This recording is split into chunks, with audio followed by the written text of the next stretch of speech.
How to dodge waterfowl dance. Step 1. Let those ass cheeks hang out. Have a light equip load. Step 2. Roll backwards 3 times. Step 3. Wait, and then roll forward once. Step 4. Walk into the attack and then walk backwards.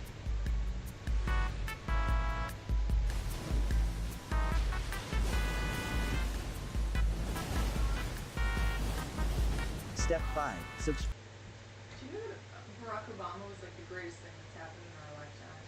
No, that's not true. It's pretty close. Kim Kardashian. He was Pride. Yeah. unparalleled. That's not true. Who? You have a longer lifetime than me. I know, that's what I'm saying. This is I'm saying, You have Michael Jackson. you little handsy with the babies. Ha! You're how a to good point. dodge Melenia's waterfowl dance every single time. As soon as she goes up in the air, you need to sprint a circle around her. While using this momentum, dodge just as she's about to attack, and then dodge again through her last 2 attacks.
The power Kirby will get if he swallows you. Okay, let's see.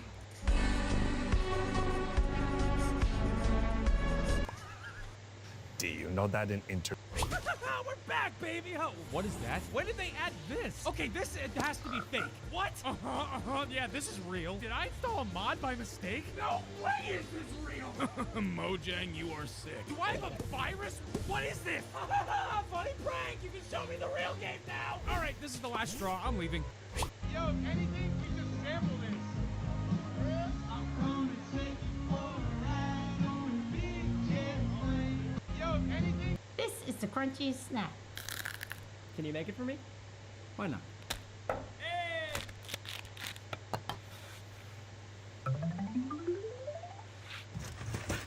Oh. They're frozen. That was fun. This is the crunchy snack. 5, 4, 3. Today I 3D printed this, which solves a problem with this life hack on how to cut an avocado, because every time I do it, the knife goes through and nearly slices my hands. So we designed the AvoGrab, loaded up some greeny colour filament and hit print. After just over an hour and 40 grams of filament, I popped both parts together and now I'll never have an accident cutting my avocado again. Today... If I got some shorts on and a tank top and I'm sweating hard as hell, running down a street, running the wrong way down a freeway, you're gonna say that person is crazy. But if 100 other people do it with me, then it's a marathon. If I got some shorts... Yikes, those 3 definitely got off for the night.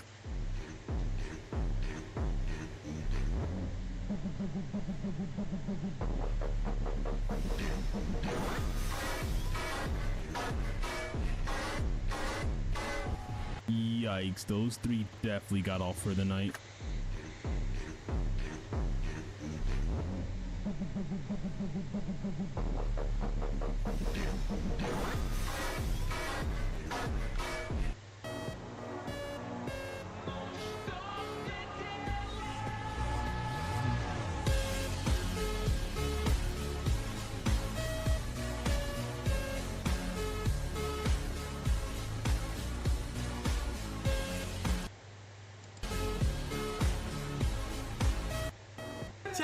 every time when I move, he has to move. Go somewhere else!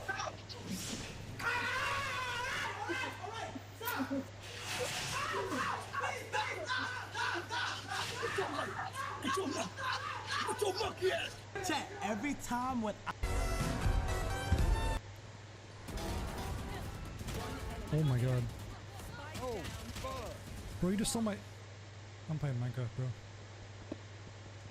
Oh, fuck! Oh my god. Bro, you just saw my... I'm playing Minecraft, bro. Oh, fuck! We just signed the biggest football player in the world. Messi. Patrick Mahomes. Patrick Mahomes. Football, yeah. What position does he play? Quarterback? That's not a position. Striker? 5 minutes later. You got the jersey on? I'm such a huge fan, bro. I'm so excited. We just signed the biggest football player in the world. Messi.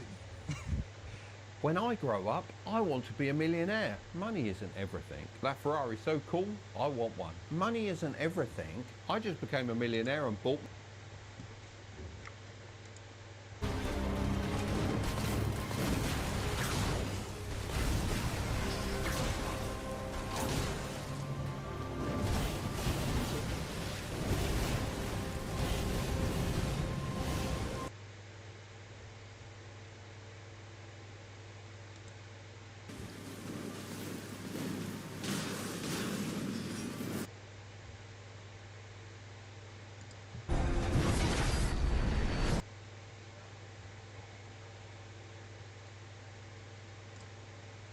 Okay, I'm gonna show you guys how to dodge waterfowl dance really close, and this can be done really consistently. Hold up.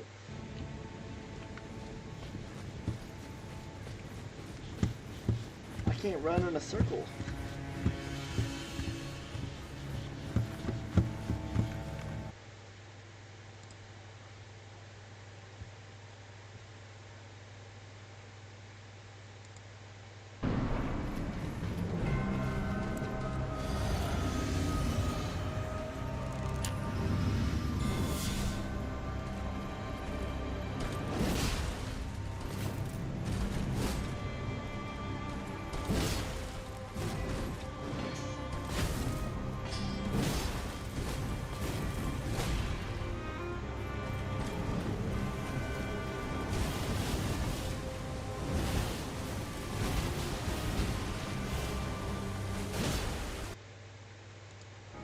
What?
Of Miquella, and I never shut up.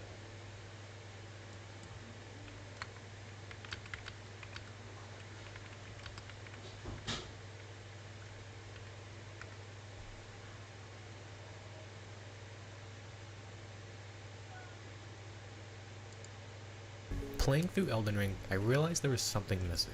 True pain and suffering when fighting a boss. Melena accomplishes that need 90% into the game, but after dying over and over to this bitch, you'll know exactly what her name is.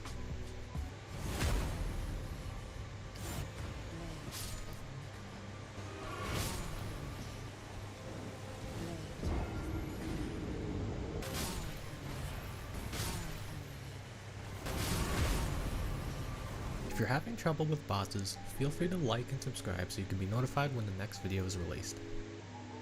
Since Melena is a secret boss, I'll go over the steps you need to get to the Halig tree. Firstly, you need to get to the Halig tree, pretty worthless, the town, and that will bring you to the Halig tree. And once you get through the Halig tree, which is a miserable time, you'll soon arrive at this bitch's boss room. I recommend you get comfy, you'll likely be here a while.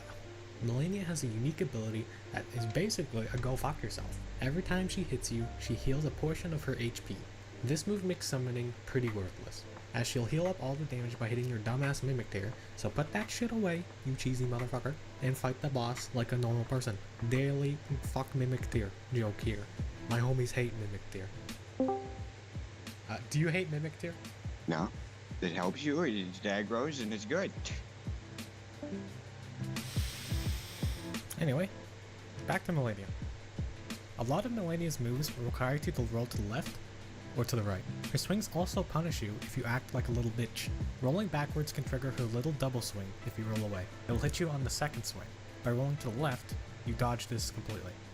You dodge her common attacks like this too, as she swings from her right shoulder to her left leg, allowing you to dodge it if you roll to the left. I also noticed that she swings pretty high, so if you're a strength user and you use your jump attack, usually you'll be ducking under her swings. With your attacks, you can easily stagger Melena, but she usually only gets staggered a few times and then use a move that gives her immunity. But if you keep rolling to the left and keep attacking, she'll be on her knees like a gas station hoe. Another gimmick that this boss uses are sparks that show up on her mech arm. These sparks are a sign of a special move. These moves are actually pretty slow, so once you dodge them, you can get a bunch of free hits in afterwards. You'll usually only want to attack her after her special moves or when she does a ground pound with her blade. Does these moves a lot so you can get a lot of free hits in without getting hit. Now let's get to the reason you looked up how to beat Melena in the first place. Her waterfowl dance move seems like it's impossible to dodge, but it's actually not as bad as you think. It's just a bit strange. When you see this bitch jump into the sky, you have three options.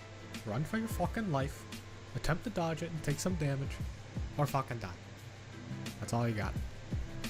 I found some strats to help me take no damage during this move, or at least survive it. If you have some distance from her, you'll want to run away as far as you can so you don't get hit by the first initiation of the move. On the second, you want to roll into her.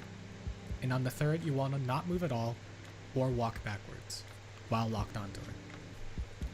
The latest update actually changed how this move worked, so on the third initiation, you'll want to roll this way instead. If you happen to be right next to her when she jumps in the air, circle around her and you'll bait her to do her blade dance in the wrong direction. Now on to the second phase. This second phase starts off with a big sussy mommy Milky coming down like a meteor targeting you. You'll want to time your roll as she starts moving and run backwards, as there's an after effect of Scarlet Rot in the area. Once the rot has cleared, you can run up and get 2 free hits in, and 3 if you're lucky as a strength build. Dex users could probably get a bunch more. When Melena leaves herself open after a special move, she'll sometimes bait you and jump into the sky and drop down to leave an explosion underneath her. She'll normally do this when you start your swing because she's a fucking computer broken who knows everything you do. You should wait till she jumps into the sky and land on the ground before you hit her. Just make sure you're behind her so the explosion doesn't hit you. Lucky for us, Melena's blade dance move is the same as the first phase. It just looks 10 times more terrifying. Except this time when you get hit, you'll build up Scarlet Rot, which is something not good. We don't like to have that. Just follow the same steps you did for the last phase if you don't have the memory of a goldfish. Melena does have a new move she will abuse. She flies up in the sky like shit your dad's gross ass cum Julie and starts spitting out phantom people. This move tracks where you last dodge, so each dodge you want to roll the opposite direction. Also, just running away will cause a lot of these moves to miss. Around half HP, she'll start doing the big flower meteor move again, like she did at the start of the fight. Other than that, that's really all her moves. She's a fairly difficult boss, so keep practicing and you can do it. Thanks for watching, and I'll see you in the next one. Rankings and hopefully provide you some clarity on what I think might be the best skins in the game for the Phantom. All right. Starting off with the 9 lives Phantom. If I remember correctly, Yeah, this is a Battle Pass skin. I feel like for a Battle Pass skin, it's pretty good, but because it is a Battle Pass skin, it does have variance. I don't know, I feel like it's just like a solidly B-tier Battle Pass skin. When ranking these skins, I'm going to try to be as objective as possible and rank them based on how frequently I see them in my games and what the community's overall perception and opinion is of these skins, rather than just mine. For the next one is the Abyssal Phantom. This is actually part of a purchasable skin bundle. I think this Phantom looks terrible.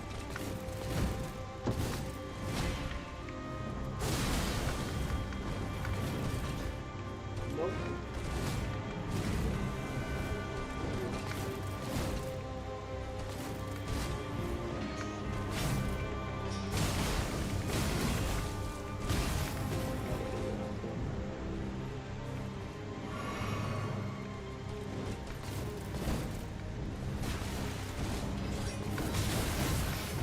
Oh, you said roll it. Okay.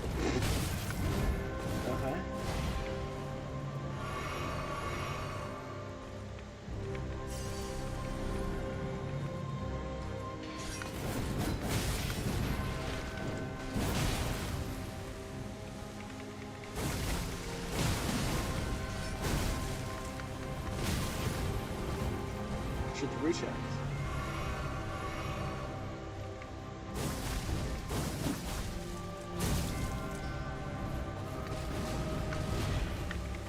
Alright, buddy.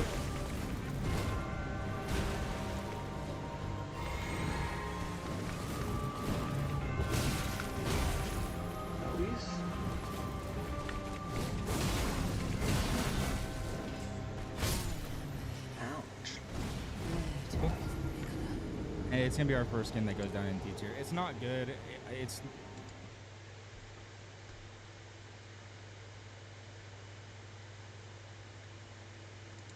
These are Valorant's top 5 Vandal skins that I personally own. 5th goes to the Zero Fang Vandal. It is one of the slickest looking Vandals with some real nice sound effects.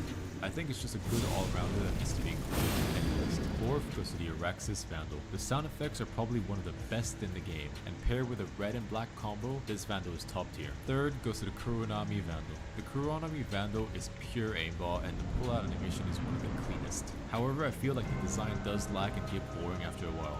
Hence the 3rd place. 2nd goes to the Prelude Vandal. The size and sound of this Vandal are what make it top tier. Even though it lacks on the design, it makes up by giving you pure aimbot. 1st goes to the Forsaken Vandal Gold version. Even though it might be outdated, the Forsaken Vandal Gold version is still the best go-to Vandal. The sound effects for multi-kills are so satisfying, and it's almost impossible to enter that game with any kills. These are Valorant's top 5 Vandal skins that I personally own. 5th goes to the Zero Fang.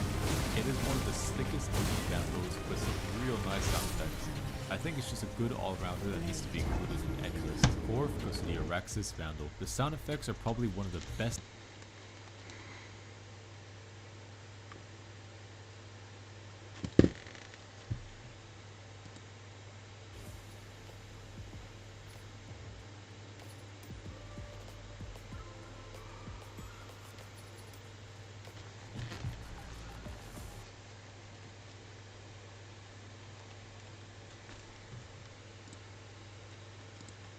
What's going on, people? It's Jake, and welcome back to another Elden Ring discussion video. Today I'd like to talk about Melena and why she would have been provoked into attacking us right away. I wanted to have this discussion because I've always found it strange that even if we know the location of Miquella in Mogwin's palace, we still aren't given the option to at least tell Melena this information. She had been in a deep sleep here at the base of the Halo tree since her soldier brought her back here after her battle against Radahn. So you think this information would have been well received by her and all of Miquella's followers who have been looking for her.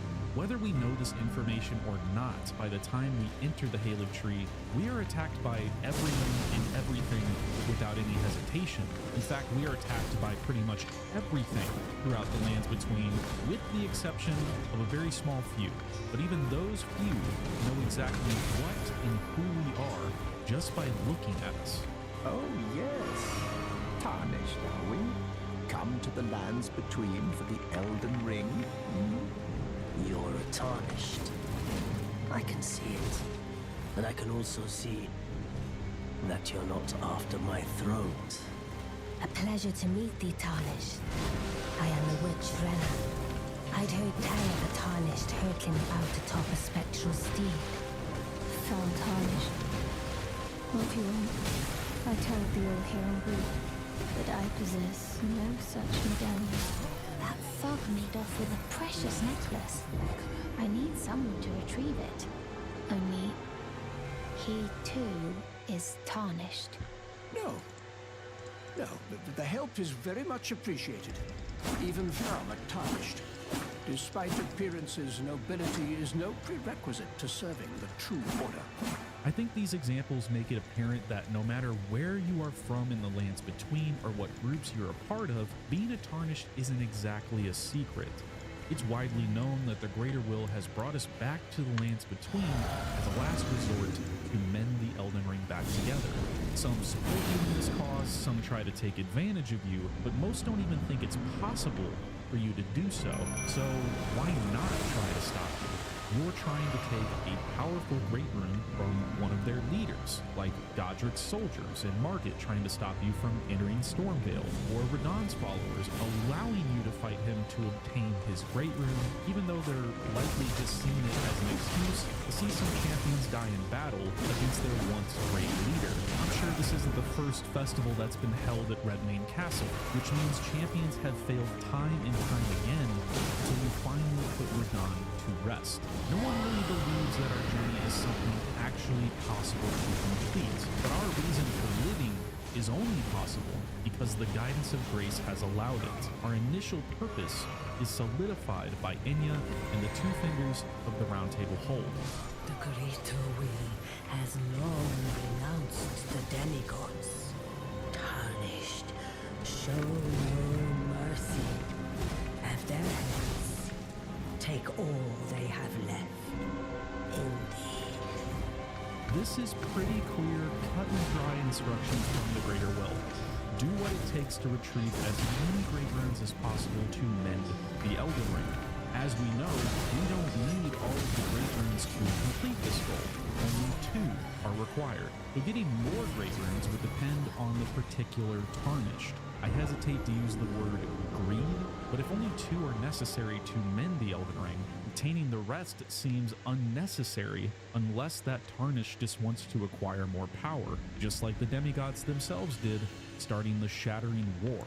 Now, it isn't known how public these exact instructions by the two fingers are, but like I said, it seems like everyone else already knows. So this gives us a good enough reason for Melena to attack us on sight. He would know that we are there to obtain her and possibly Miquella's great rune. This would obviously be at the disadvantage of the Empyrean twins, and as the Blade of Miquella, he is the best equipped to stop us, or at least she was, as I do believe Melena, this moment when we find her, is struggling physically and mentally. The physical struggles are obvious. She's lost most of her limbs that needed to be replaced with unalloyed gold prosthetics, and the scarlet rot has spread to her eyes, which are completely covered, meaning she has lost all vision. This is most likely the reason that Melena's movements are so sporadic, at least in regards to her waterfowl dance. She wildly swings her sword around herself, creating a sort of bubble that makes it extremely difficult to dodge. While her movements are still beautiful and somewhat calculated, it's not a stretch to call some of her movements random or without precision, because she can't exactly pinpoint where we are. Hello there. Now, the tragedy of Melena's story is that she is in a state of suffering, sleeping and waiting for her brother to return to her as she continues to rot away. It also seems like her pride and ego are damaged. She doesn't want to be the goddess of rot. It makes it very clear what she wants to be, the Blade of Miquella. Of course, we get annoyed at how many times she tells us this, as we most likely die to her many times over.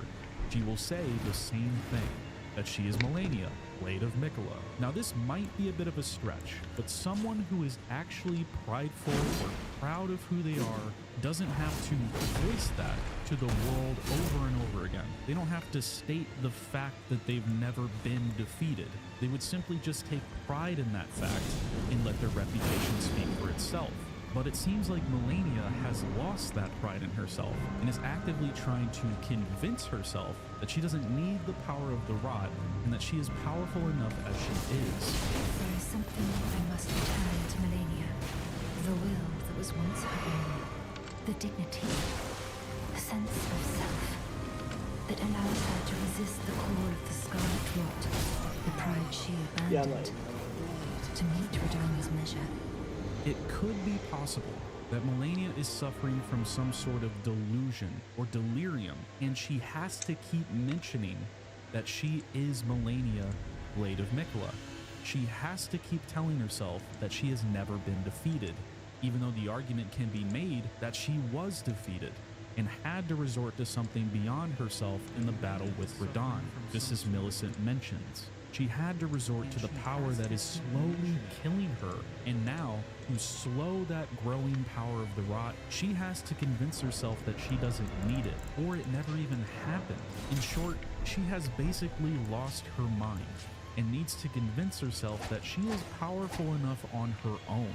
So when we come walking in, she sees it as another opportunity to prove to herself and to the rot growing inside of her brain that she is Melena, Blade of Miquella. Now, I would love it if it were possible to talk to Melena at some point, possibly having the option between phase 1 and 2 to tell her where Miquella is located if we had gone to Moblin's palace before meeting her in the Halig tree.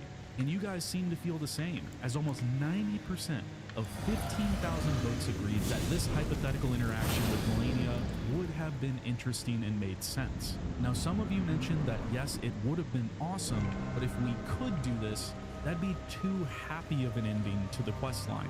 FromSoft loves to make us cry and needs a sad ending to every friendly character we meet in all of their games. Now, I completely agree with this, but I don't think this interaction would lead to a happy ending. Could you imagine how Melena would react to seeing Miquella like this? Probably not too well, considering she's already in a pretty fragile state of mind.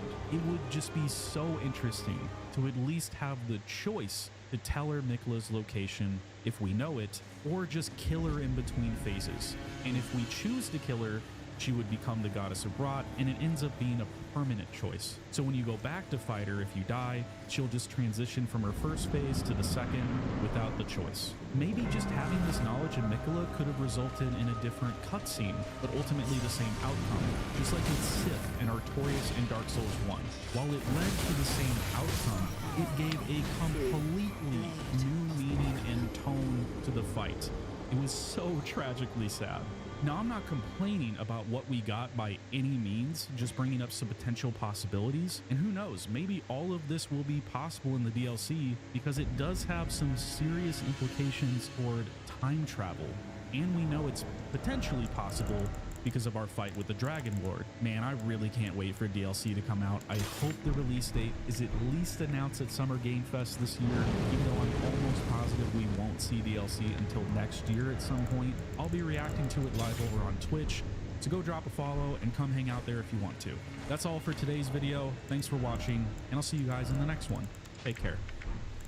The demigod children and stepchildren of Queen Marika are said to be the most powerful beings in the lands between. All of them are unique in their appearances, fighting styles, abilities, factions, aspirations, and beliefs. When we meet Morgott outside the doors of the Erd Tree, we start to understand that all of the demigods, besides Morgott, have ultimately left their family lineage and have stopped following the Greater Will in search of their own beliefs. But Queen Marika had her own doubts of the Greater Will and devised a plan to test their power. Before Marika shattered the Elden Ring, she gave her children powerful great words and had one hope for all of them, which is told to us by Melena just outside the capital city. Marika's own word. Hear me, demigods. My children, beloved, make of thyselves that which ye desire.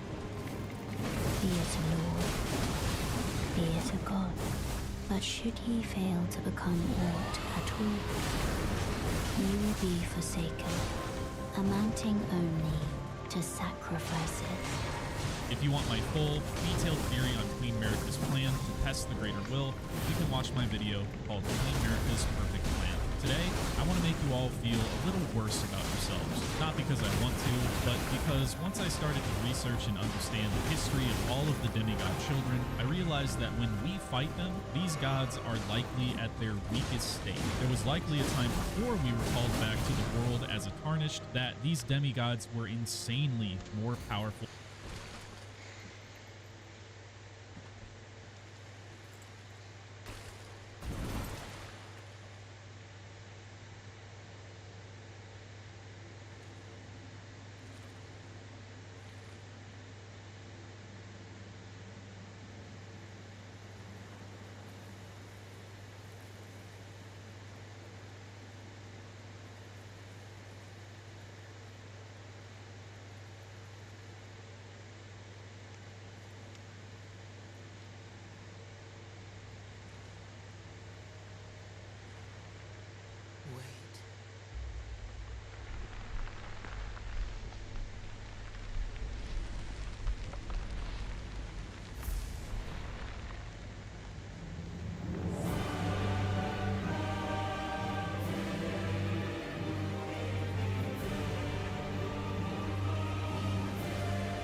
My PC does not like this. The scarlet bloom flowers once more.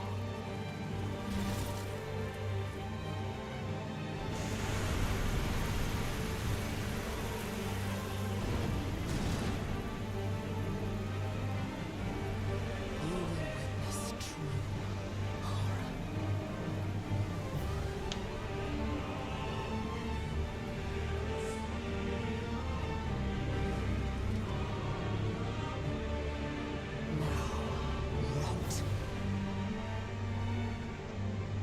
How does she would have left me?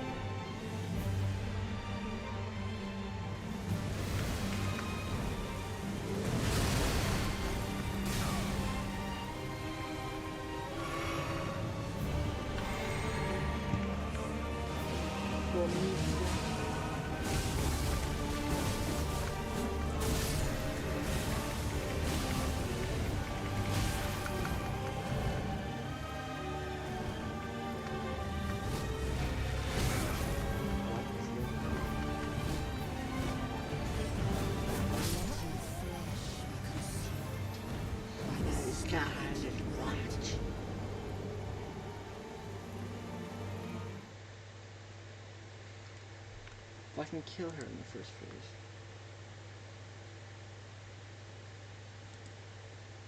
Shadow of the Erdtree has finally released, and a lot of people are getting humbled really quick. Yeah, I'm done.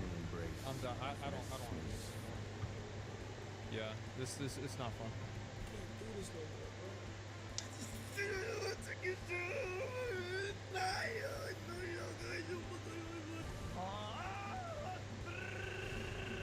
No, you didn't hit him one more time. He's 1 HP. No.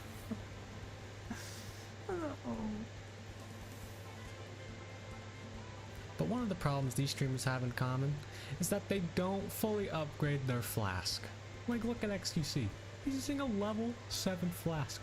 Dude has to use like 5 flasks to get the full HP. But regardless, the bosses in this DLC are cracked. Miyazaki heard people call Elden Ring the easiest Souls game, so Miyazaki cooked up the Playing through Elden Ring.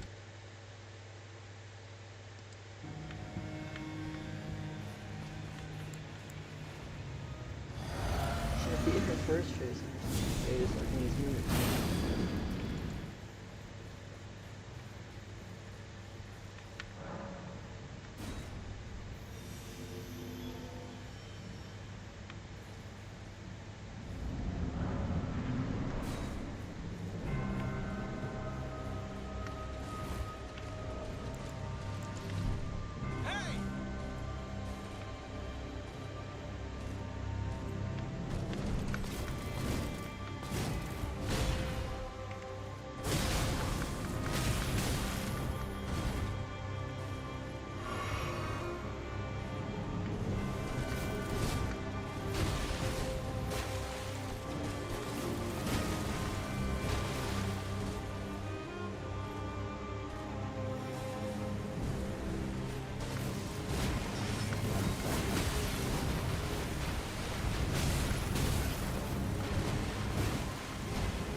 better, which is going to be very nice.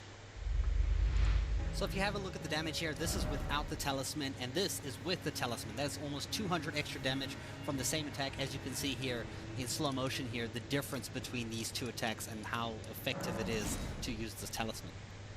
Of course, this works for all the other weapons that use really strong Ashes of War skills too. Okay, so now you have to complete Alexander's questline. This is the pot dude, the pot warrior that found himself stuck in the hole over here that you had to help by hitting him until he kind of like fell out of this giant hole in the ground. The first time you'll find him is here in the starting area right before this bridge at this location where I'm standing right now. Now, it's very important that you do not kill him right after you set him free, because if you kill him, you're only going to get the weaker version of the skill upgrade. You don't get the great one. You don't get the Shard of Alexander, the one that it greatly increases your skill power, and you will never be able to get it because you killed him. You won't be able to do storyline. So don't kill him. Follow his quest line instead. It does take a long time, but trust me, for endgame, it's worth it. The next area that you will find the pot warrior Alexander will be in a cave shortly near where you kind of just came from. So if you cross the bridge from where you came from over here and you go along this path over here, there is a cave at this location where I am right now. You just kind of like come around here and just enter from this angle over here. And then in this cave, you'll see right by the Site of Grace, there will be a doorway over here and he'll be standing here and you can talk to him. Again, if he's not here and you kind of missed all of this in the early game, you will be able to find him later on still. If you did in fact speak to him here, then the next time you will see him is actually just before you fight General Radon in that area where everybody's getting. You'll see right by the Site of Grace, there will be a doorway over here and he'll be standing here and you can talk to him. Again,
This game mechanic has over 40 years of history behind it. I have always wanted to play hardcore mode. However, there was always one problem that held me back. I'm really bad. It's genuinely amazing that I could play a game for 11 years and still be bad at it. But what if that didn't stop me? What if I played hardcore mode not as a seasoned expert, but as a player who's forced to improve and learn to be better at the game over time? So for every episode, I will have to improve one aspect of my skill tree, whether that be survival, building, combat, redstone, etc. And I won't be doing it alone. You all will be learning with me, alongside my character development. This is the first episode of Minecraft Hardcore, but I learn one skill each episode. From here on out, it's adapt or perish. We're really doing this. I'm really gonna be doing this. Wait. I don't respawn. To achieve the survival skill in the first episode, I would have to survive my first few nights. I would also have to survive the nether, since 90% of my normal world deaths happen there. If I can at least survive this, then I'm not completely irredeemably trash at the game. There's hope for me and the series. I'm aiming to survive for at least 20 hours. The first objective was to find spruce trees, bamboo, a village, wheat, and sugarcane. These were the basic necessities I needed to survive a hardcore. And would you look at that, a village, wheat, and sugarcane. Respawn point set. Yeah, that's gonna help me. Wait, is that a jungle biome? Alright, I found bamboo. All I need left is spruce. Hopefully, it doesn't take too long to find. Finally, with the 5 basic resources acquired, I needed to speed things up. 2 hours have passed. The sun, my hunger bar, and my view counts were going down. What would a hardcore YouTuber do? Obviously, try to die. It's time for the most riskiest part of the hardcore series. The first cave exploration. This is where people tend to die in their hardcore worlds. But not me. I'm built different. I was going to survive this cave exploration. And die a much more stupid death later.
Enter from this angle over here, and then in this cave you'll see right by this place for General Radon, it is in this area over here, and the site of grace that we talked about is this one over here. The next place you will find Alexander is trapped in another hole. This is where I first found him again, where he was trapped here, and this time you can't hit him out. If you hit him too many times, you're actually going to kill him, I think, so don't hit him too many times. He is in this area over here.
here, right here near like the academy on the right side on this like giant ridge. You'll find him in the ground screaming for help over here. Now in order to get him out of here, out of this giant hole, you have to make him slippery. You gotta make him, you know, slide out more smoothly, and you don't do this by hitting him with different types of weapons.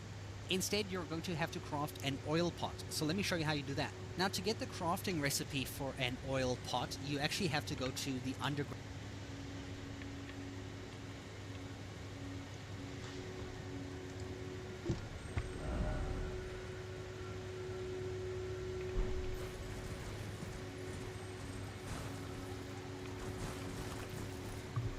Ground screaming for help over here. Now in order to get him out, and now you can go back to that location where we found him, just in case you don't remember. It's at this location right over here, as you can see where we are now. Now in order to use the oil pot, you're going to go to your equipment, go down to where your potions are, and you're going to load the pot in one of your hotbars over here. The oil pot, just select it, boom, ready. Press the button to kind of select it at the bottom there, and when you've got it, just face towards him and then press your use button, and then boom, there we go. We made him nice and oily. That means you can hit him now a few times until he ends up popping out of the hole that he's stuck in, and that is how you get him out. And then just talk to him and he'll give you a tip of where he's going to be next. The next location is going to require some progress. You are going to need to collect a medallion to take the Grand Lift of Dectus. I'm not going to really go into too much detail on how to take this lift, because you just need to play the game, because we're honestly going straight to endgame with this quest line. So once you finally do end up making it up this lift, we are going to the northern side. So we're going to follow from here up until this site of grace here, and then you're going to go up this pathway here, and then you're going to go towards the west over here through this area here. There is a kind of like a boss that you need to fight here, and then you're going to go through this area here. There is a site of grace right at this location that I'm pointing at. And once you find it, you're just going to keep heading towards the north, and you're just going to follow this kind of like valley to where it leads. You'll find the next site of grace at this location on the map that I'm about to show you here, just before a kind of like castle in the distance. So what you're going to do is actually cut through that little encampment, and you're going to head to the south to this lava area over here, because this is where you're going to find Alexander and also another boss fight. So from the perspective of playing here, you're just going to go through this village, go to the left, and you're just going to head towards the south here. Just as you get to the lava, a magma worm is going to come out the ground, and you're going to have to fight it and defeat it before you can continue. When you've defeated it, you can just use your kind of mount and just run across and jump to this area over here, and then to this next area on this like high rise over here, and you will see Alexander speaking in the distance, because he's just taking a nice hot bath in the lava, I guess. And then you can talk to him from here, and he'll give a hint of where he's going to be next. And the next place is the final place, and also the hardest place to get to. If you've done everything to this point thus far, as I've mentioned, like before you've actually defeated like the fire giant, you can actually summon him to help you fight the fire giant, which is actually pretty cool in this area over here. His golden summon sign will literally be after the little chain bridge that you cross over here, and you see the fire giant in the distance. You'll be able to get his summon right over here.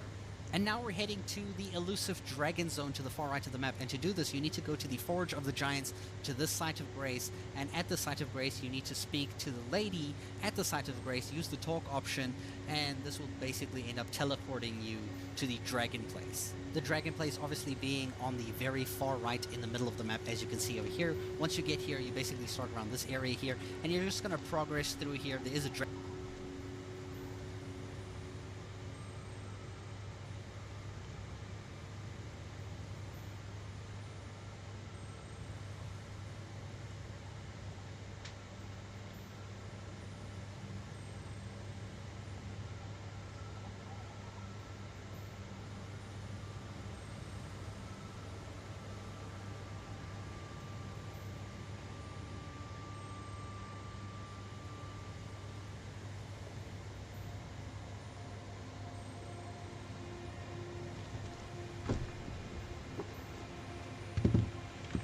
Chat.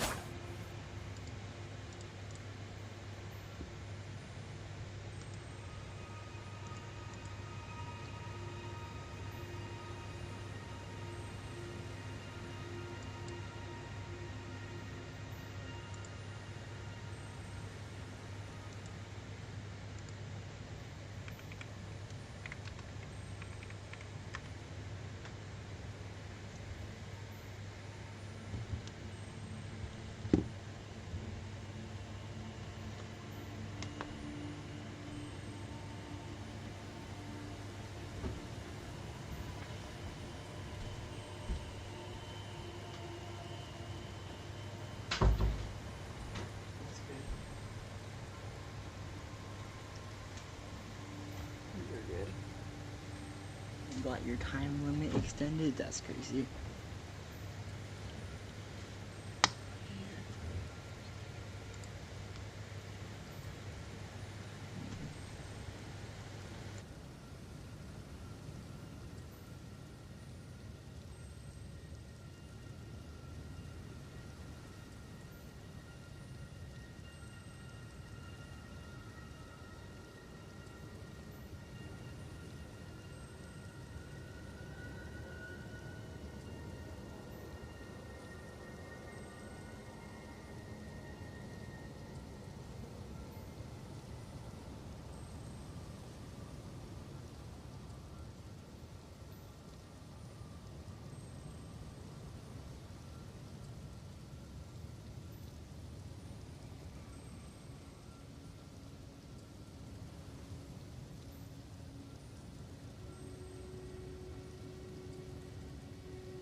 Hello. To the one dude.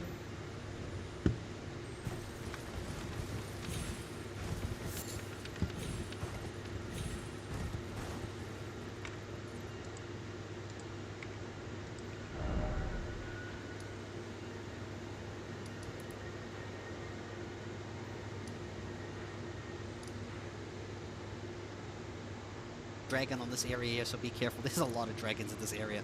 And then you're going to go towards the right here to this side of Grace, and then you're going to progress through some parkour to eventually get past here. So I'm not going to do all of this because this is a whole zone to cover. So once you get around to the side of Grace here to the right, the Dragon Temple altar, then I'm going to lead you to where you need to go. So essentially what we're trying to do is reach this other side of Grace that is actually at the top. We're going to be taking a lift, and you do need 2 stone sword keys to do this. You're going to take the exit here towards the north side here, and you're going to just follow the path that I'm taking right now. I'm just going to speed this up a little bit for you. So just follow along here. You can sprint through if you want to. You should be fine, like I'm fine here. Just be careful. Some of these enemies hit really, really hard. At the top of the stairs here, you'll see there's a little parkour course that you can...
actually, so just follow along here. You can sprint through if you want to. You should be fine, like I'm fine here.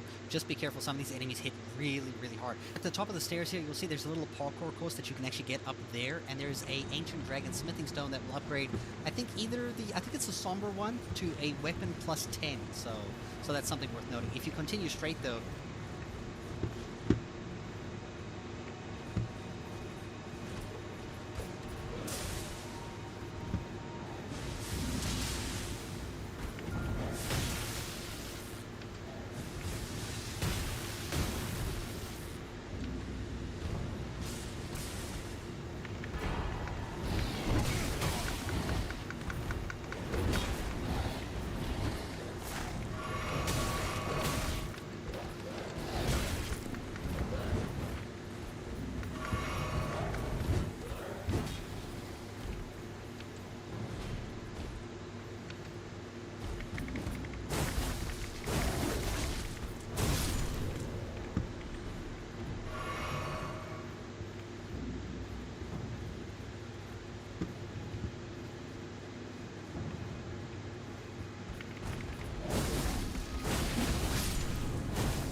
you'll see you'll end up with the white door here where you have to put in the 2 stone sword keys, and this will unlock an elevator that will go to the top.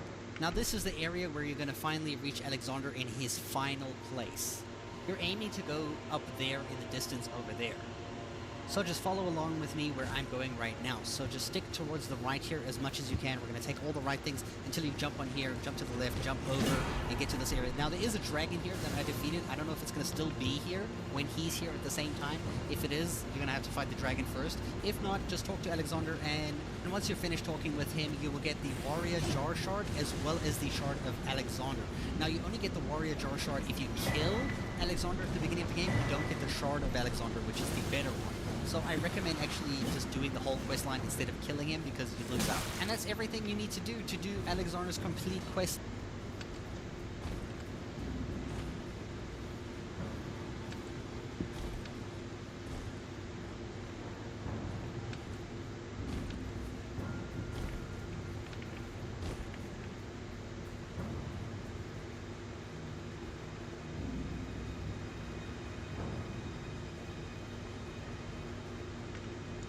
Line, you don't get the ease here at the same.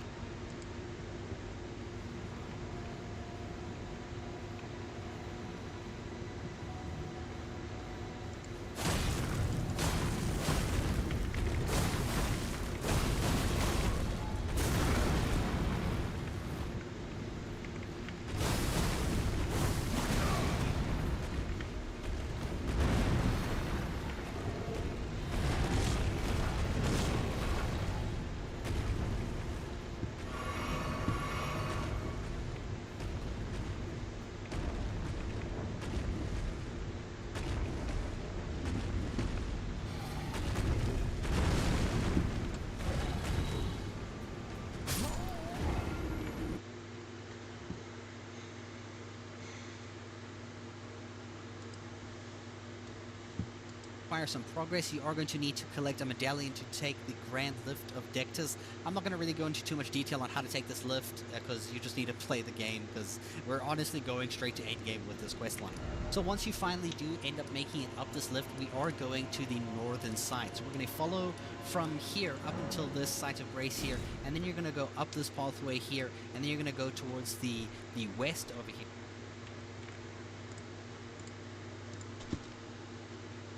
Hello.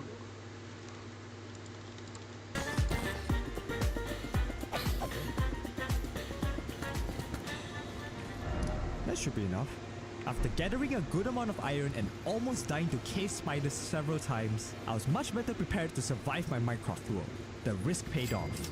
But it didn't pay off enough. I still don't stand a chance in the Nether. I needed more.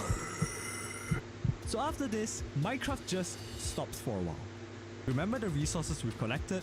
Well, bamboo is a very good source of sticks, which you can then trade with Fletchers for emeralds. Spruce are also very good for sticks. And according to builders, spruce is objectively the best type of wood for a build. After that, the wheat you get is used to breed cows and get leather, which you can then combine with paper from sugarcane to make books. With this, powerful diamond tools and enchantment from villages will right at our fingertips. The only problem is, are you willing to spend the time to work for these powerful resources? No, I don't want power. I prefer Makima anyways. This made me realize just how grindy the early game of Minecraft is. Gather wood, turn it into sticks, trade with a Fletcher. Gather wood, turn it into sticks, trade with a Fletcher. Gather wood, turn it into sticks, commit manslaughter, trade with a Fletcher. Gather wood. It also made me realize why people make perfect starts to the hardcore series. It's because the early game of hardcore is the only part of hardcore you're actually at risk of dying. No! We don't talk about that. The early game is so grindy because everything hurts and everything can kill you. So the game practically forces you to grind out emeralds with villagers to get the diamond gear and enchantments you need to play the game. By the way, you also need to build a villager breeder, an iron farm, a rock farm, a lava farm, a wheat farm, and don't even get me started on that raid farm. I wasn't used to playing Minecraft this safe. This was an interesting experience for me. Usually in my worlds, I would just run it whatever the game threw at. I could die as much as I wanted in the Nether, as long as I get the blaze rods. I could die as much as I wanted against the Ender Dragon. I'm there for the Elytra anyways. I had this philosophy where if you keep banging your head against the wall, eventually either the wall breaks or your head breaks. Now that I'm hanging by the threads on one life, I have to prepare. I have to make sure that I'm always at top condition. I have to grind. But oddly enough, I kind of like this. I enjoyed the grind. Minecraft has this kind of soothing healing, I would say. This kind of grind keeps me away from thinking the usual anxiety stuff. I'm someone who's very easily anxious and easily just over worries about things. And having something to just kind of do all the time and like having too many things to do in the early game feels a bit therapeutic, as weird as that sounds. When I'm playing Minecraft, I'm not over worrying about what could happen tomorrow, or whether this awful event would happen, or whether that awful event would happen. They're still at the back of my head, but right now, I'm mostly thinking about gathering wood, turning into sticks, and trading with a Fletcher. Maybe that's the lesson I'm supposed to learn in my first episode of Minecraft Hardcore. Either ways, that was a little embarrassing, so let's get back to it. I then started building a villager breeder to make villagers for an iron farm. Sorry Camman, but you will literally have to pay me to mine the iron needed for any Minecraft project. I needed an iron farm ASAP. I wonder why iron farms don't use wood as building materials. There is a very good reason why iron farms don't use wood for building materials. Let's see if we can notice it faster than I did.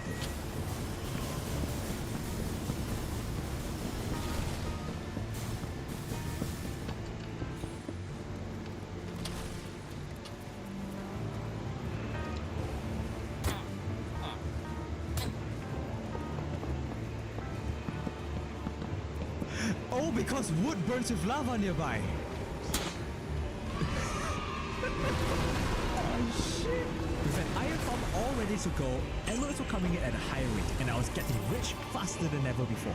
And I finally got the diamond equipment that I needed. But this led to another problem. These may be diamond, but they're still pretty bad. Ever since update 1.9, diamond armor hasn't been as good at protecting you as they used to be. They still reduce the damage you take, but not enough for it to be significant. That's no good. If this was the damage that I would take from one Enderman, then I will be completely f***ed in the Nether Fortress. So now I need the XP to give them enchantment, which means it was time for a mob farm. There was also another very severe problem that I needed to deal with immediately. Naming. You may have noticed that I have quite a lot of cats around the bed. And the thing that people usually do with their first friend or first companion in their series is to give them a name. You may be wondering why I'm not mentioning that. Well, it's because I kind of suck at names. I'm gonna name you Neko. I named my cat, my first friend, Neko. And that's not my only offense. This shield will be enchanted with unbreaking and mending, which meant that this was the shield that would be protecting me for the rest of the series. I named the shield Condom. Hopefully by the end of the series, I'll be better at naming things as well. And also, something very, very, very important is that you can repair iron golems with iron ingots. I don't know, I just thought that was pretty cool. The wood for the mob farms took longer than usual to grow, so I've decided to do something else first. I took the time to hit the like button on videos that I enjoyed, and then I began my search for a perfect place to build a nether portal. I picked this really cool looking mountain hole thing for a nether portal location because it was a potential future build material. See, I'm thinking of the long game here. With 4 hours remaining to survive, I began working on a mob farm.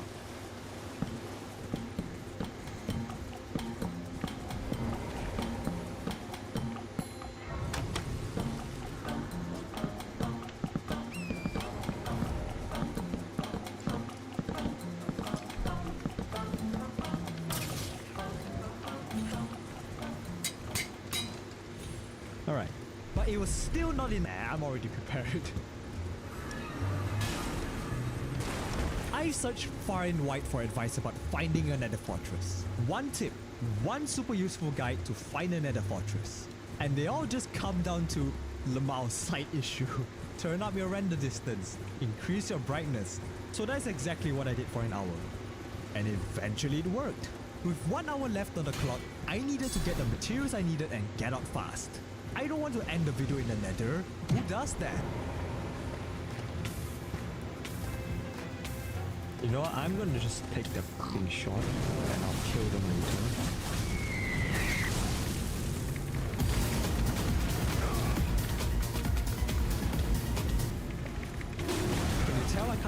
pressure situation clever. I spend most of my time patching up holes in the Nether Fortress. I used to play as a norm. This was my first time playing hard difficulty in the Nether, and I was not gonna take any risk.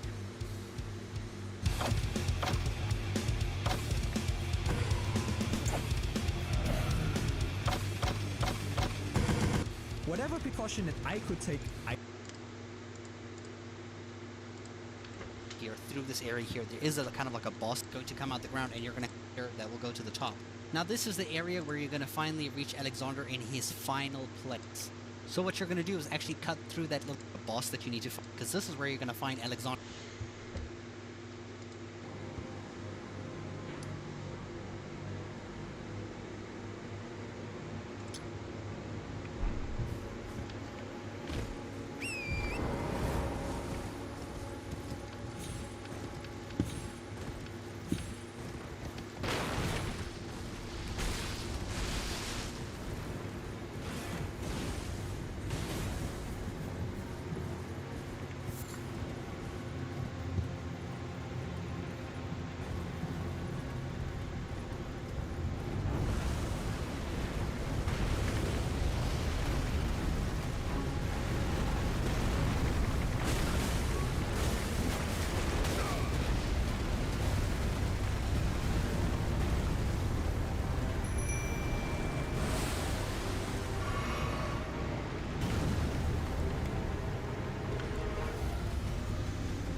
I took.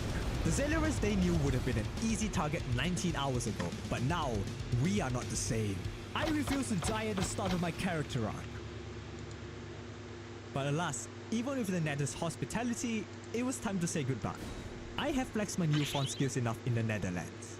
It's almost 20 hours. My curfew is approaching.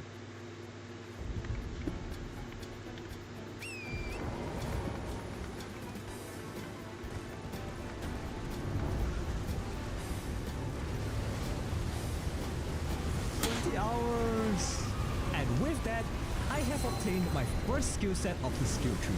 This was the start of a brand new story of many things to come. I've also made myself ready to go to the end and fight the Ender Dragon. But I'm not gonna do it. Tune in next time as I repay the slave villagers by redesigning the entire village. I am going to learn how to build. And while we're waiting for the next episode, ever notice how copper never made an appearance in this video? Well, check out this video to see why copper is such a bad resource in Minecraft and how we can improve. I hope you have a nice day.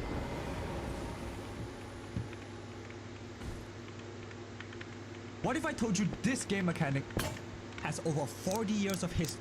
I have always wanted to play. Villagers in Minecraft are pretty bad. They don't look good, they're not self-sustainable, and worst of all, they're not even safe. When one zombie can wipe out an entire village, that's a big problem for me. Without any villagers, I don't think I'm gonna go very far in my hardcore. That's why in this episode of Minecraft Hardcore Skill Tree, I will be learning the basics of how to build in Minecraft.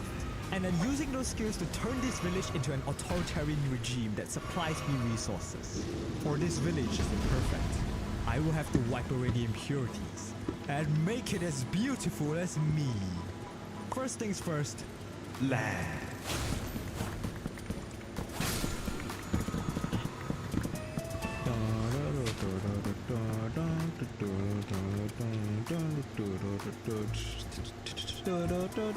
After that, I needed to draw a map of the land I just rightfully claimed as my own.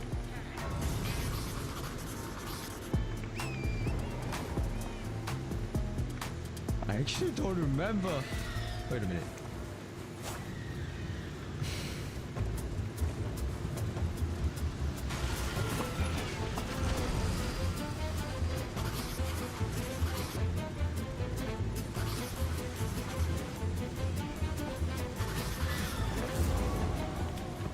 Alright, next thing on the list was a plan.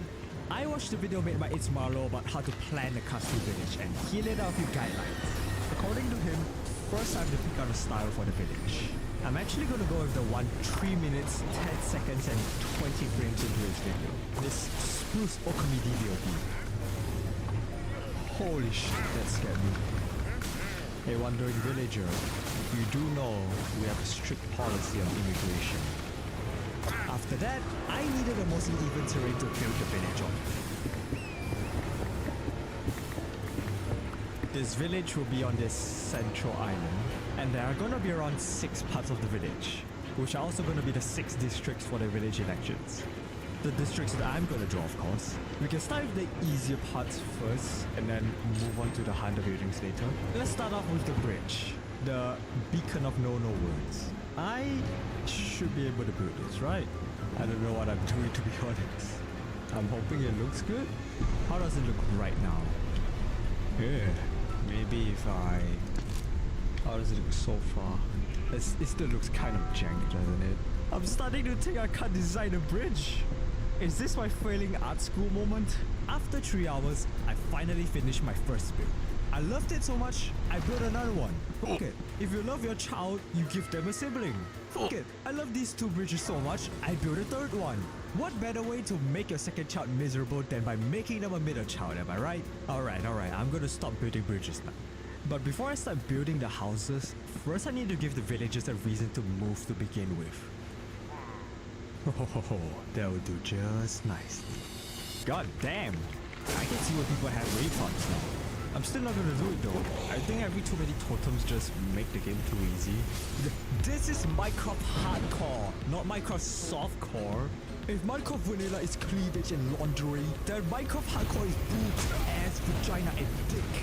The big, the small, the fat, the skinny, the long, the short, the Fuda, everything. What the hell was he talking about again? Alright, it's time that I actually start building houses. So, one last problem. How do I build?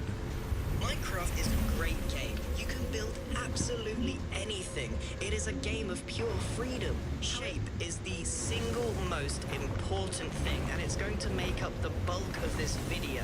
You need to be careful when you use roof styles like this, where you have a staircase and then 2 blocks. It does take a bit of experimenting, but as you build more, you will realize what works and what doesn't work.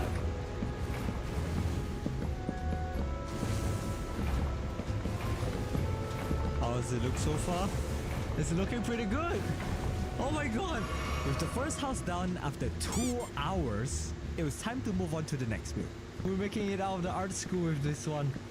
I'm a Barbie girl in the Barbie world. Life in plastic. It's fantastic. I'm actually not sure what to build here yet. Remember this area because we'll be coming back to this later. For now, I moved on to something else, like the library. This is actually a very important build. Not just because of the nerfs to villagers in update 1.20.2, but actually because most dictators in history have burned books at one point. Actually wait, did Stalin burn books? Hell yeah, let's just add them to the dictator bingo. I think that's the library done. And books burned. Can I place a book and quill in the bookshelves? Yes, I can. Alright. A society in which everyone can work towards a common goal. Serving me, zeros. Our struggle. Next is the coastal parts of the village. I began experimenting with other roof designs, most notably the one with slabs. I also make sure to build my beautiful house over here so that I could more easily turn these villagers into supporters. Alright, that's 2 districts done. Moving on to the next one, the farm.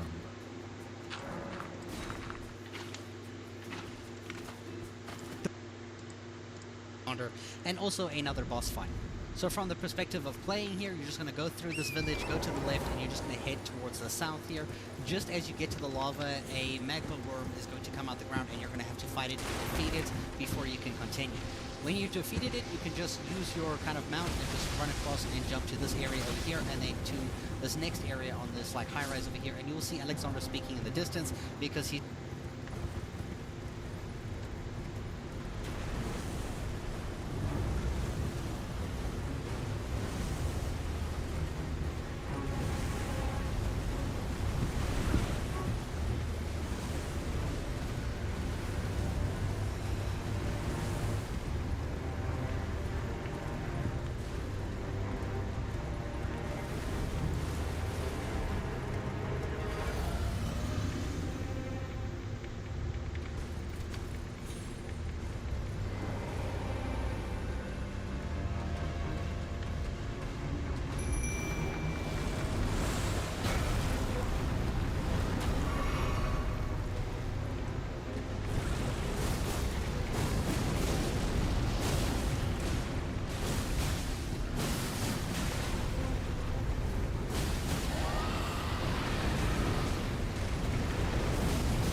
He's just taking a nice hot bath in the lava, I guess. And then you can talk to him from here and he'll give a hint of where he's going to.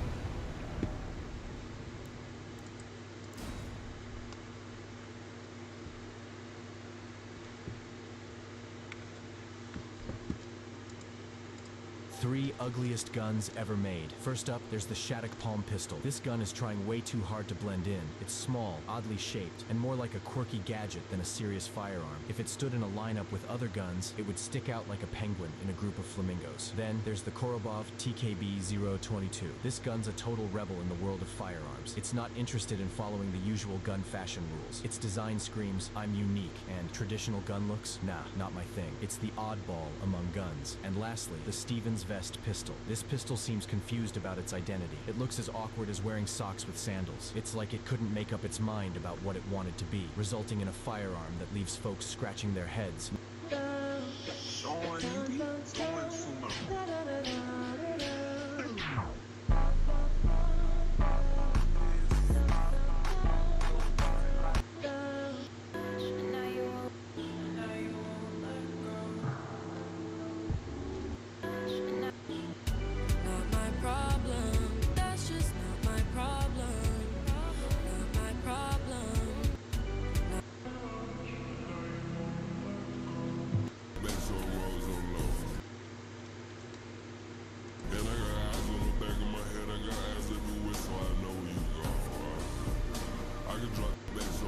Times when life hits different. Part 16.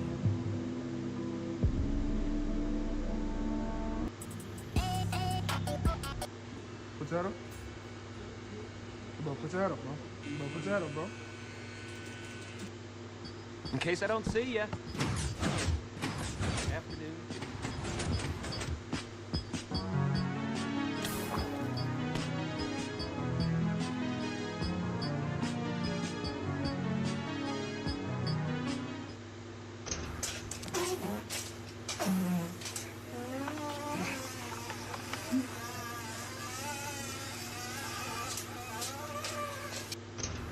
It's been years since I've seen my...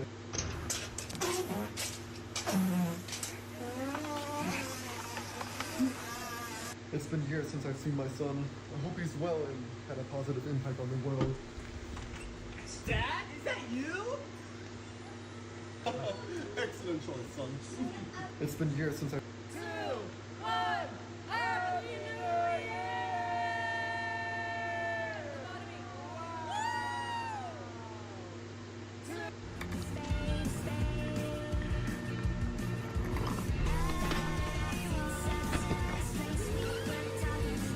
Hey, welcome to Starbucks. What can I get for you?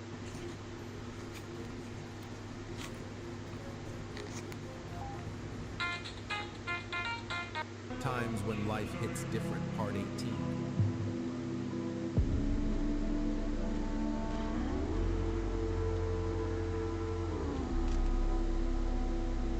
Times when... I'm blind.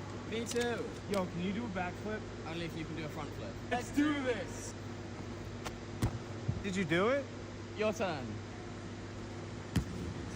Missed it, but it was perfect. One love. I'm blind. Is that a Five Nights at Freddy's reference? I can tell you about the time he tried to deep.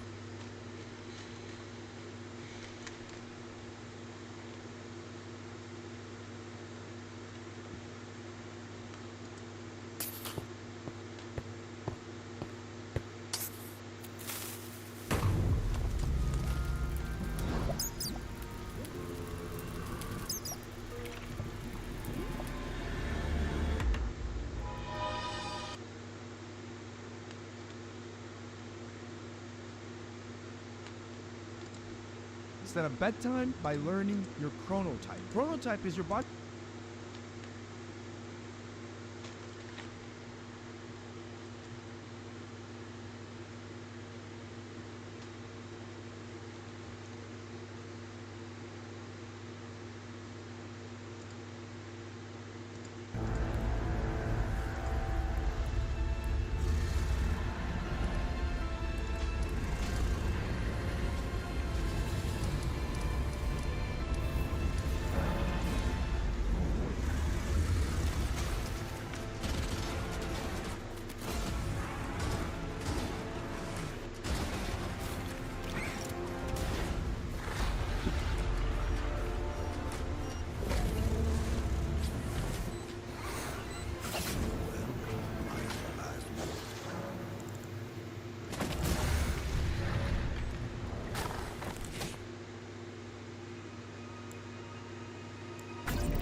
Hamburguesas Monster! Bam bam, yum yum!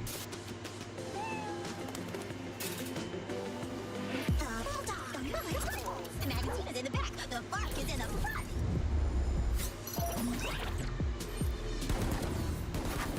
Chaud devant! Vos ennemis seront grillés! A stylish combat knife. I feel dangerous, it vanquishes enemies. Annihilating style. New skins make you so happy. Glitch pop. Eat more noodles. Destroy.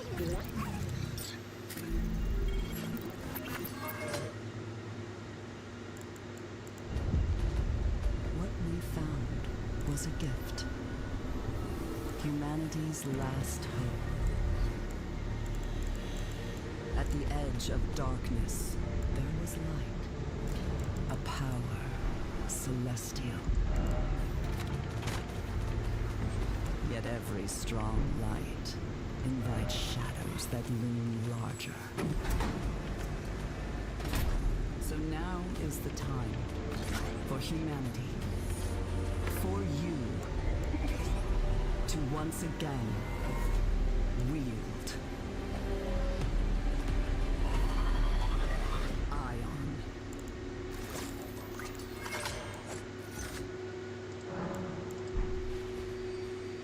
Introducing Blasters! The Odin, Spectre, Frenzy, and Phantom are ready for phone-powered combat!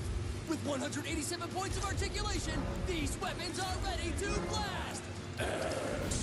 Stick it to the bad guys with suction darts that really pack a punch! Blast eggs! Scream till you get yours! Void were prohibited, which is practically everywhere. Headshots not included. Consult your doctor for plastic message.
story.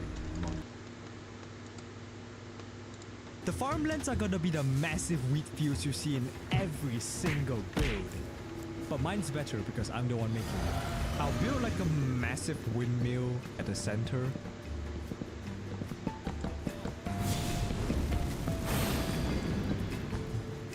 This windmill looks like a work in progress, just like me.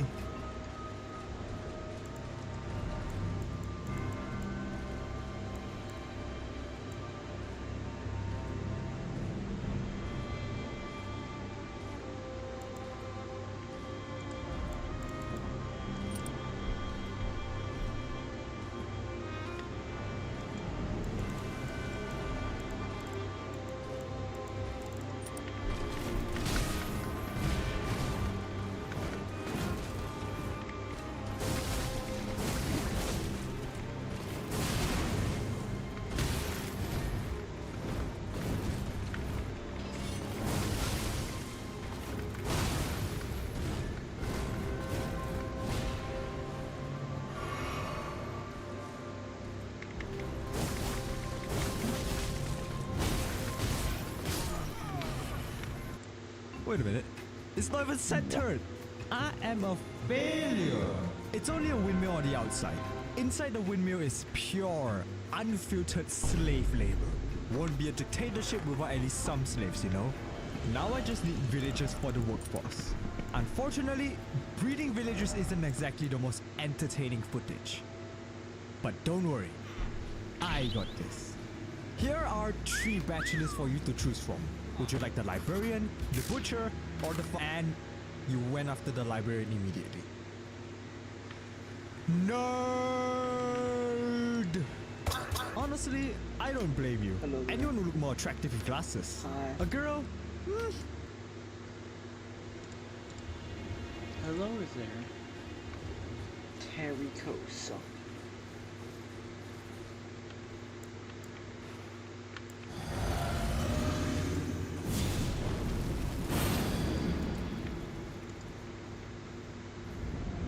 How you doing?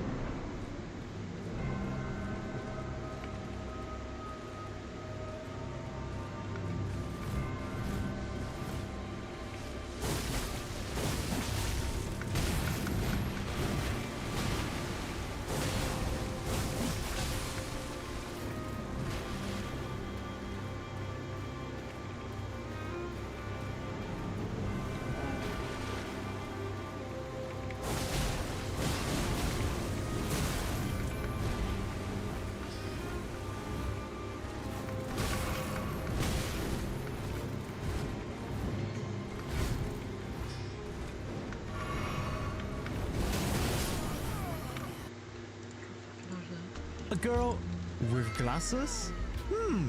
A guy? A guy with glasses? Funny thing is, I actually got a story behind that. So one time in my high school, at this kind of like camp place, me and 3 other guys did what 4 guys would do if they assigned a room together. We stayed up late talking about life and stuff. You know, like boys do. And when the topic came to crushes, I brought up the fact that like every crushes I've had so far wore glasses.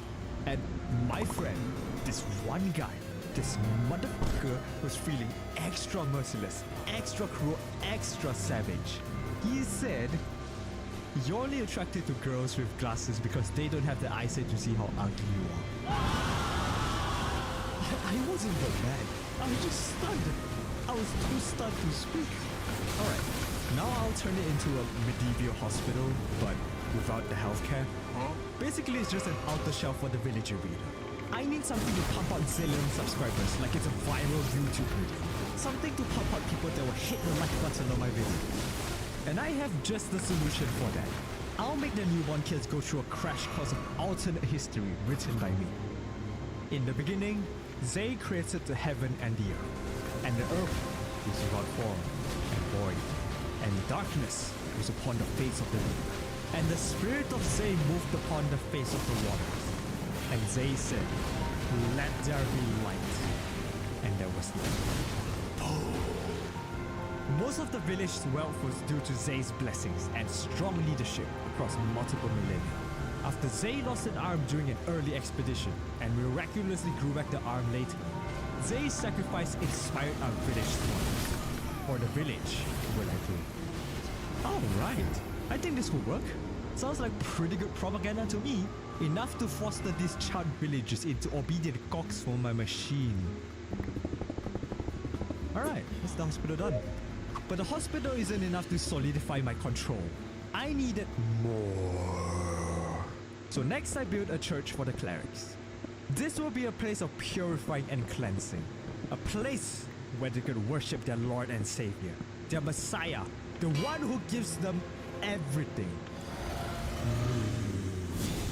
Alright, done. I made sure that the church could accept donations. Do you know what else also accepts donations? This channel. If you like the videos that I make, then feel free to donate through Super Thanks. Every bit of Super Thanks is a Raid Shadow Legends sponsorship that I won't have to take in the future. And that's the Central Island done. Where are you going?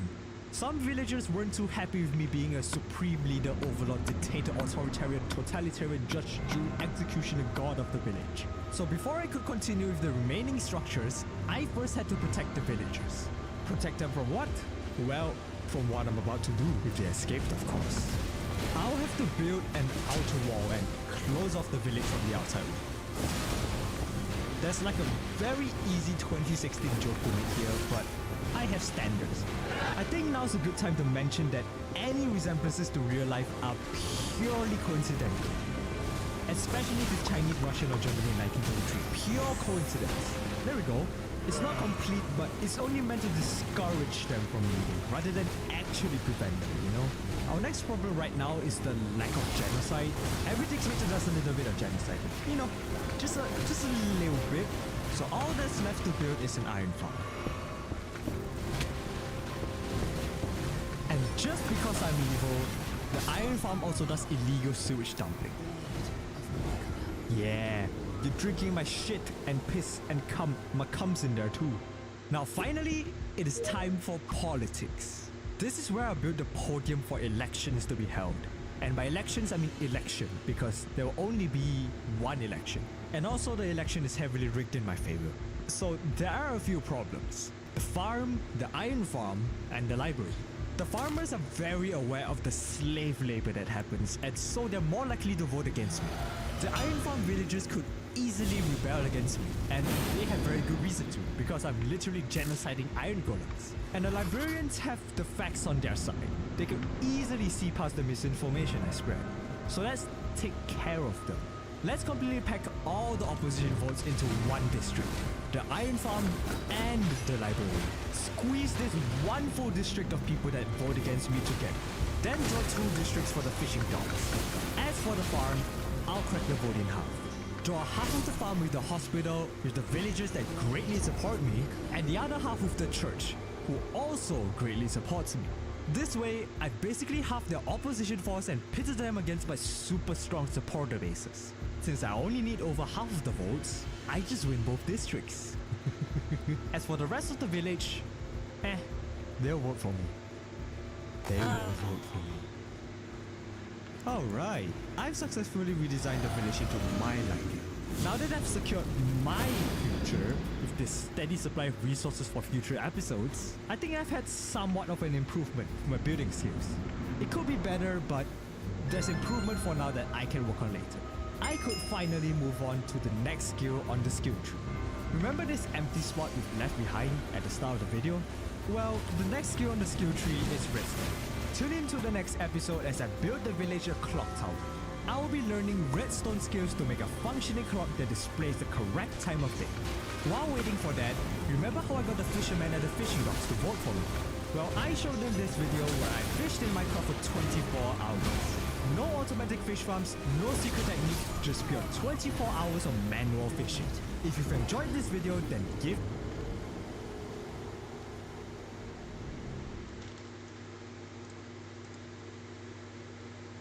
Good luck, bro. Thank you, Jack.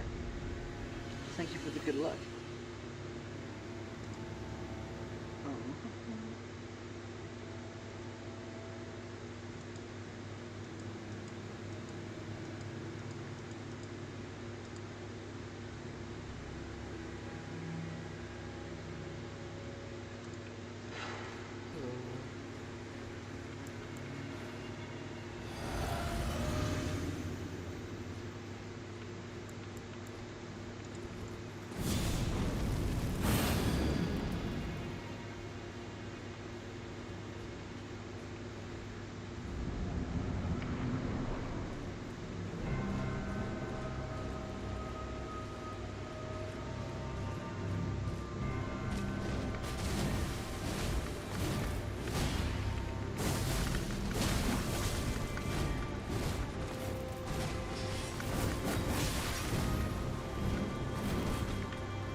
Melena, upgrade, upgrade.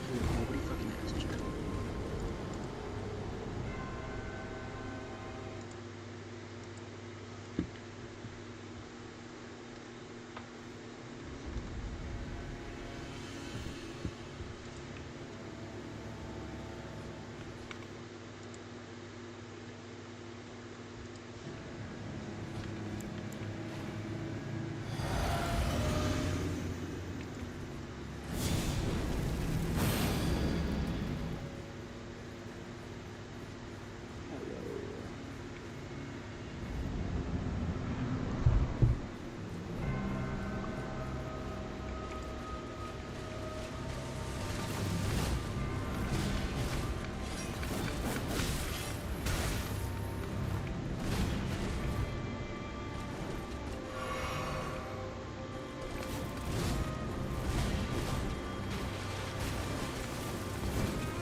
I have always...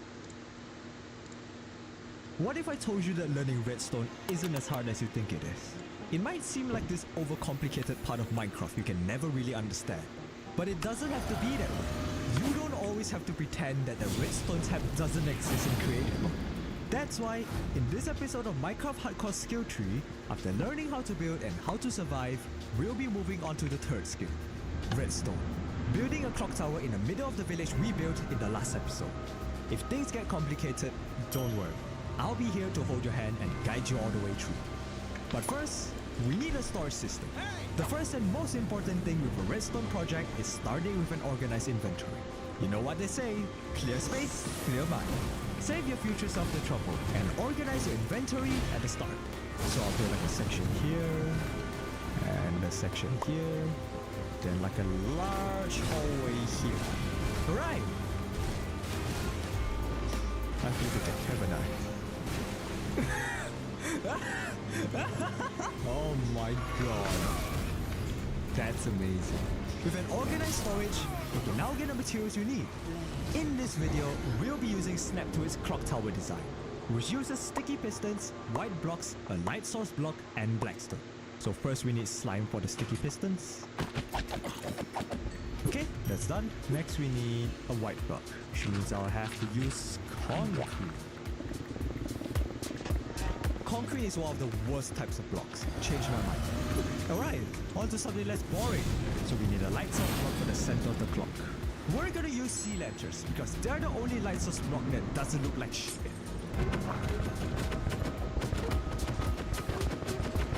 Bye-bye! Let's get out of here before I get the spoon enchantment. Lastly, we need to get to a base out delta for blackstone.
Holy sh! My hands are slipping here. Almost died for this, but we got it. That lava incident gave me some really severe third-degree burns. Help me pay my definitely real Minecraft hospitalization fees by donating through Super Thanks. Thank you. With everything you need perfectly prepared and neatly arranged, we can finally start working on the clock.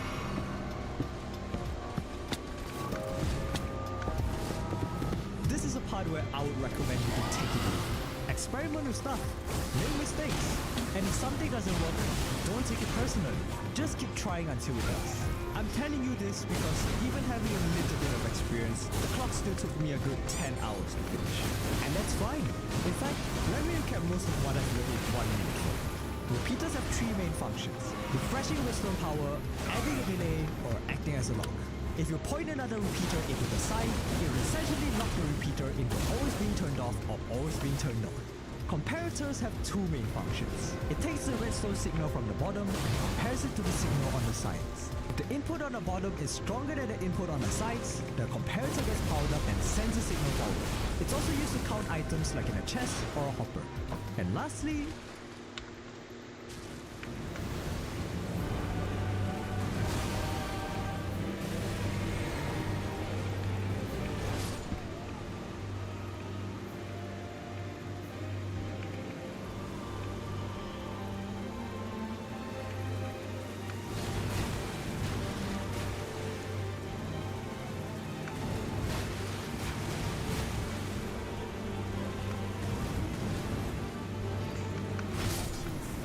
She's much more aggressive.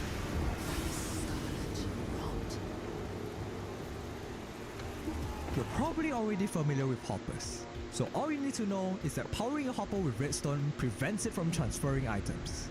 With all the basics out of the way, this is what we have to build. Now this seems really complicated, doesn't it? But don't worry, Mama Fox is here and I'll guide you all the way through. I promise you, this is actually easier to understand than it looks. Seeing all the parts at once makes it look more intimidating than it actually is. So let's separate it into 3 parts: the hands, the clock, and the reset. Let's start with the hands and the first layer of redstone. These redstone doesn't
Off the bat, too. Alright.